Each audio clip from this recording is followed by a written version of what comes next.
Complement deficiency disorders. Complement deficiency disorders are primary congenital immunodeficiencies caused by genetic defects that result in the absence of dysfunction of one or more complement protein or their regulatory inhibitors. Because the complement system is a major immune defense mechanism responsible for opsonization, chemotoxis, cell lysis, and clearance of immune complexes. These deficiencies typically lead to recurrent microbial infections and autoimmune like diseases. Most complement deficiencies are transmitted as autosomal recessive trait, with the notable exception of C1 esterase inhibitor deficiency, which is autosomal dominant. The clinical manifestations of these disorders depend heavily on which specific component of the complement cascade is missing. Number one, deficiency of early complement protein like C1, C2, C4. These proteins are essential for the classical pathway and the clearance of immune complexes from the bloodstream. Clinical consequences, their deficiency leads to the persistence of immune complexes in the body, strongly predisposing individuals to autoimmune conditions like systemic lupus erythematosus and lupus nephritis.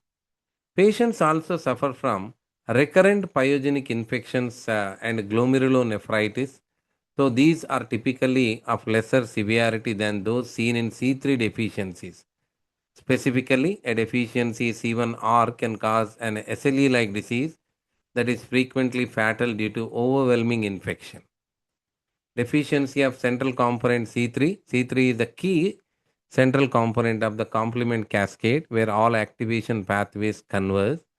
Clinical consequences, a deficiency in C3 causes the greatest degree of impaired complement function because it cripples vital downstream processes like opsonization via C3b, chemotaxis, and cell lysis.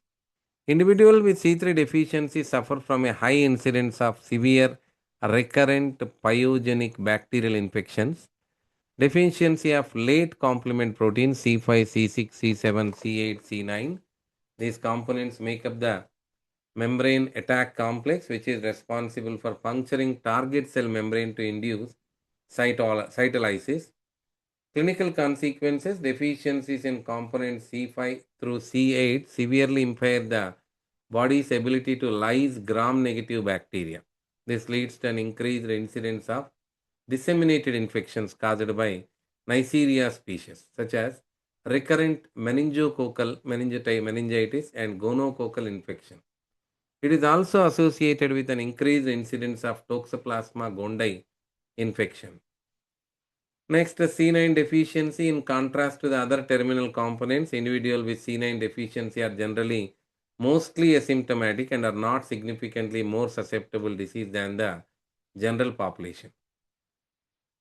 Deficiency of alternative pathway components like properdin, factor D.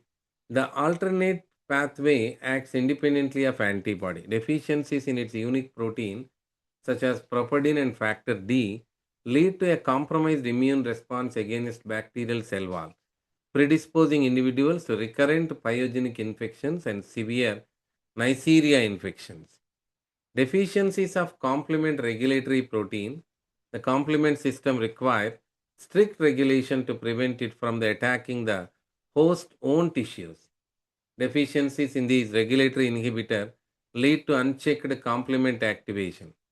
C1 esterase inhibitor deficiency. This is the most clinically important complement deficiency and causes hereditary angioneurotic edema.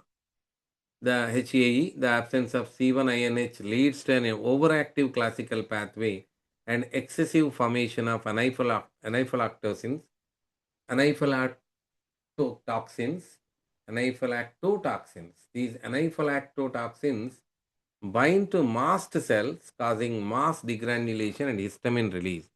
This manifests as sudden localized laryngeal edema and tissue swelling.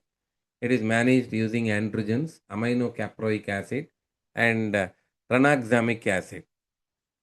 Factor 1 and factor H deficiencies. Both factors normally regulate C3 activation. Their deficiency leads to deregulated overactive C3 convertase, which causes massive consumption and depletion of C3. Patients suffer from immune complex diseases and recurrent pyogenic bacterial infections. DAF, decay accelerating factor, and CD59 deficiencies, these cell surface protein normally protect host cells from complement mediated lysis. The deficiency leads to an unregulated MAC formation on red blood cell, causing increased erythrocyte destruction. This results in the disease paroxysmal nocturnal hemoglobinuria. Paroxysmal nocturnal hemoglobinuria, PNH. So this is about complement deficiency disorders, which include deficiency of early complement protein C1, C2, C4, deficiency of central component C3, deficiency of late complement protein C5, C6, C7, C8, C9, deficiency of alternate pathway components properdin and factor D, deficiencies of complement regulatory proteins like C1 esterase inhibitor, angioneurotic edema, anaphylactoxins, and factor 1 and factor H deficiencies, decay accelerating factor.